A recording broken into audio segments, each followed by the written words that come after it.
Ladies and gentlemen, we have some high-level Ripple executives getting together and discussing Ripple's future. A lot of really good information out of this 50-minute clip. We have Jazzy Cooper, who is the head of product at Ripple X. There's Jacqueline Melenik, who is the token relations manager. Cassie Craddock, she is the managing director of UK and Europe, so pretty big deal. And of course, Jack McDonald, who's the senior vice president of stablecoins. We're going to go ahead and play some of the most important clips here. We have a 4-minute clip and a few others. Let's go ahead and play it. I'll give you some additional context when it's needed. Lots of stuff to go over. Let's go. People talk about Ripple's role in payments and liquidity. They often bring up RLUSD and XRP. How do you kind of think about their distinct roles in the ecosystem, and why does having both matter? I'm sure we can all chime in here. I'll first stab, but just for anyone in the audience who may not, and there's often some confusion between the two. XRP, the native token on the XRP ledger, put that over there. And that's a kind of traditional cryptocurrency. RLUSD, a dollar-backed stablecoin issued by Ripple. And the more and more activity, and we issued RLUSD natively on the XRP ledger out of the gates. The more activity, every time we mint RLUSD on the XRP ledger, every time there's a transaction on the XRP ledger, XRP, the native gas token, as utility, it's the grease in the wheels, if you will, that makes everything work. And so as we've grown from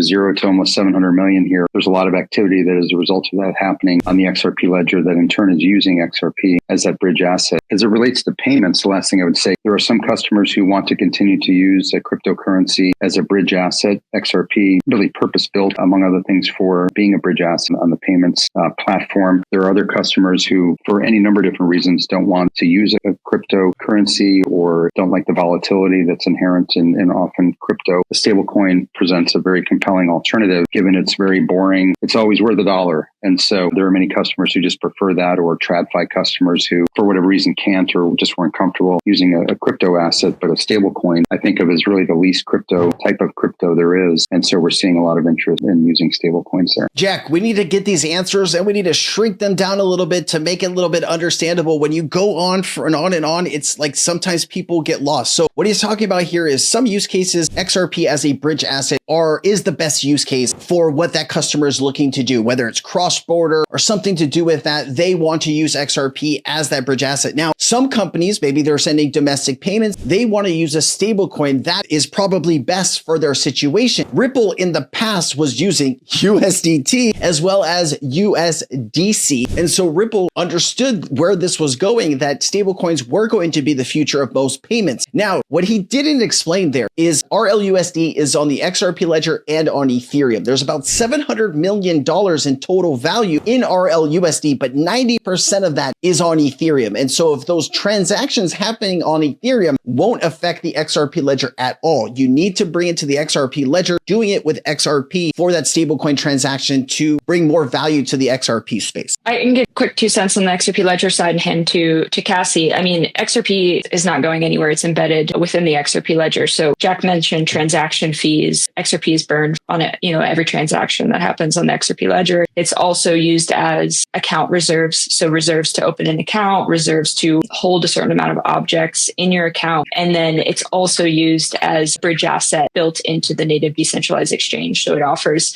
if there isn't liquidity between, Canadian dollar and Japanese yen, that'll automatically bridge through XRP through a feature called auto bridging. So from an infrastructure perspective, it's not going anywhere. XRP ledger is used. And then as Jack mentioned, in use cases like payments, for example, where you do want that stability, RLUSD coins are a nice option for that. Really quickly, she mentioned the burn aspect around XRP. And I think a lot of people get this, not wrong, but a lot of people believe that the burn function is somehow going to help us out. It's going to take hundreds, if not thousands of years to burn through enough XRP to make a difference. Chances are, unless you have like a cryo sleep chamber and you can somehow, go to sleep and wake up in 500 years or 1,000 years, if we're all still here, then you might start to see a little bit of difference. But I think we looked at the data, right? If every payment in the world used XRP in every transaction, it would still take like 6,000 or 8,000 years to go through it all. Right now, it should take like,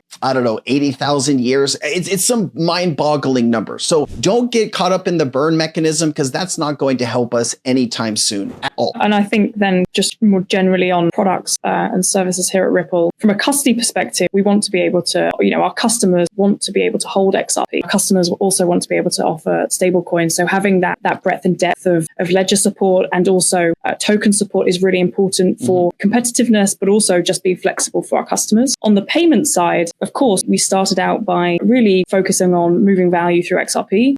Feedback from our customers was that in some scenarios, their preference would be to leverage stablecoins for those payments. So the Ripple payment product that can now process, from a global perspective in 90 corridors, it's done over $70 billion. There's a variation of what that looks like in terms of whether or not we're leveraging XRP or leveraging stablecoins for those payments. And it really does, frankly, depend on what currency and the preference of the customer. I think our goal really is to solve customer problems and to say yes more to customers. The products have the flexibility in terms of how they can deliver that last mile. A lot of Ripple's products that have been created over the last few years have been from customer feedback, right? Ripple gets into a meeting, they go through all the products that they offer, which are you interested in? The bank or a financial institution will say, hey, do you have this, right? And Ripple will say, you know what? That's a great idea. We're going to go ahead and work on that behind the scenes. Once we have a finalized product, we will bring it to you and you can tell me if you want to use it. So Ripple really understands who their customer is, what they need to develop going forward to be most successful and helping financial institutions. At the end of the day, Ripple is here to service financial institutions at the highest level. And that's what they've been doing for over a decade. Let's go. Also, here is RizXRP saying battle tested. I want to thank RizXRP for putting a lot of these clips together. Also, Bank XRP posted the whole clip here. I will make sure Cas includes the entire thing down in the description. I just didn't want to play 50 minutes of clips and have you guys fall asleep on me. So there's a few other things I want to play here. I also wanted to ask on the front of the plethora of new blockchains launching. I think that's a short way to put it. How do you kind of see XRPL differentiating itself from kind of the pack and all of these different ones that are coming in and out and everything in between? It's a really good question. Yeah. Honestly, I've been excited by the news of a number of different L1s purpose-built, for payments and institutional finance. I think, XRPL was arguably the first blockchain purpose-built for payments over a decade ago. As I mentioned, and seeing others come on the scene is only validating of, hey, we're all working on the right use cases. We're all in it together in terms of this industry and, creating an opportunity for blockchain, which is superior technology to the traditional legacy financial rails to truly, take place and start to support these use cases. And so, I see us all as one team in a way in terms of, disrupting some of the old technology that just isn't meeting the needs of institutions and their customers. In terms of XRPL differentiating, it's battle tested. We've been doing on-chain payments for a decade. The network is highly reliable. It's durable, has not had a hack, is still operating at the highest levels of efficiency from a cost and speed standpoint. And then in terms of use cases, it's a privilege to have our customers right next door in terms of building payments infrastructure for our payments team, building, general blockchain infrastructure for our stablecoin, for our custody team, and now for Hidden Road. So I think bringing all of these pieces together to be able to offer a true, one Ripple solution to real problems in the market, is really what sets us apart from those other chains. I would argue that Ripple probably has the brightest people in the entire world in the blockchain space working for them. They go out and they hire the best people for the best, for the positions that they're trying to fill. And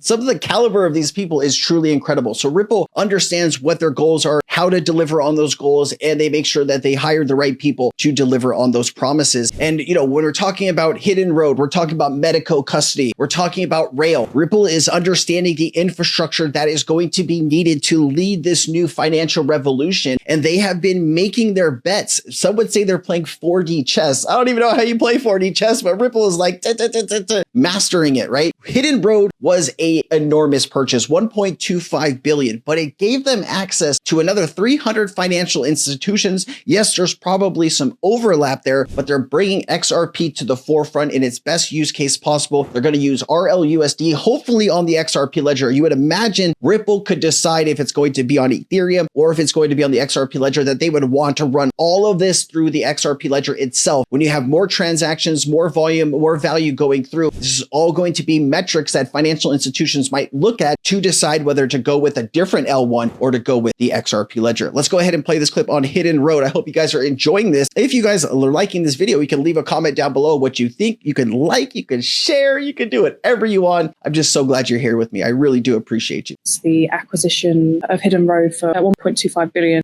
which, is one of the largest deals ever in the digital asset space. Yep, and it's a big deal. Really makes Ripple the first crypto company to own a prime broker. And I think it's something that we're particularly excited about from that perspective. And this actually starts to bring to life promise of bridging the gap between crypto and institutional customers at scale. Hidden Road has clearing and cross-margin capabilities. We have a unified platform that offers digital asset infrastructure end-to-end, both in fiat and crypto, and will enable the management of risk more efficiently and access of deep liquidity. This really is a foundational step forward in enabling real-world utility RLUSD and further establishing XRP Ledger as the blockchain of choice for institutional DeFi. And I think it's something, again, that we're exceptionally excited about in terms of bridging that gap between TradFi and the broader digital asset ecosystem. So listening to Casey Craddock here, who is the managing director for UK and Europe, it does sound like they plan to have this on the XRP Ledger, the Hidden Road money. That is $3.5 trillion a year going through, hopefully, RLUSD in the XRP Ledger. Now, I'm going to be watching to see if this volume actually goes through the XRP Ledger, and I know you will want to have that information too. I also wanted to pull up some just different information. If you weren't familiar with Ripple's recent purchases of Hidden Road or Medico or Rail, I don't want to get into all of that here because I don't want to extend this video to like 20 minutes, but I'm going to leave this link for the video here, the full clip, and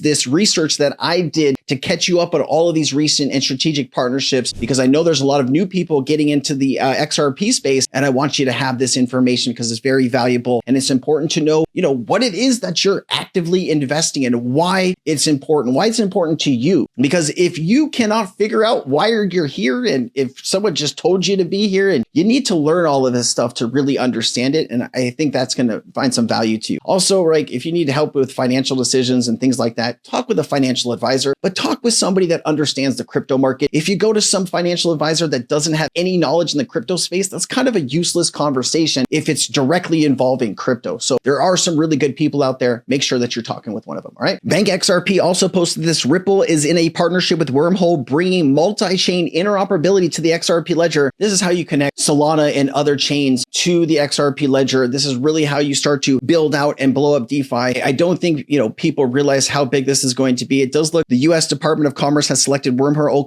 ecosystem and the Pike network to verify and publish economic data on chain with multi-chain data interoperability powered by Wormhole. So now you have some government use case here, and I think this is just the beginning. Here's Charles Hodgkinson. This says, wonder what could replace it, talking about the SWIFT financial system. Let's play this. I didn't see this clip. I thought it was new. Let's go ahead and check it out. Ultimately, the interoperability is going to have to be there, and I think SWIFT is going to die, and these other large systems are going to die. They just can't sustain themselves. There's too many downsides. There's too much legacy complexity, and at the end of the day, there's an enormous amount of trust and lack of consumer protection. If nobody believes me, and the bankers are like, oh, well, then go to your bank and try to send a wire. You notice how many times they try to talk you out of sending a wire, and how disclosure forms you have to file. Oh, there's wire fraud. Have you checked your account number? Just terrible system. Exactly. So let me get this straight. I can use like multi-sig and ledger devices and all these things to have tons of security, and it's super easy for any consumer to do that. But you could be a multi-billion-dollar financial institution, and you have to put in all these bells and whistles, and even still, you have some guy call you after you've sent a wire saying, "Did you really send that wire? I need to know everything about the transaction to verify that's a wire, or else we're going to put a freeze on it." That's just a broken system, and it can't survive when its competitor is just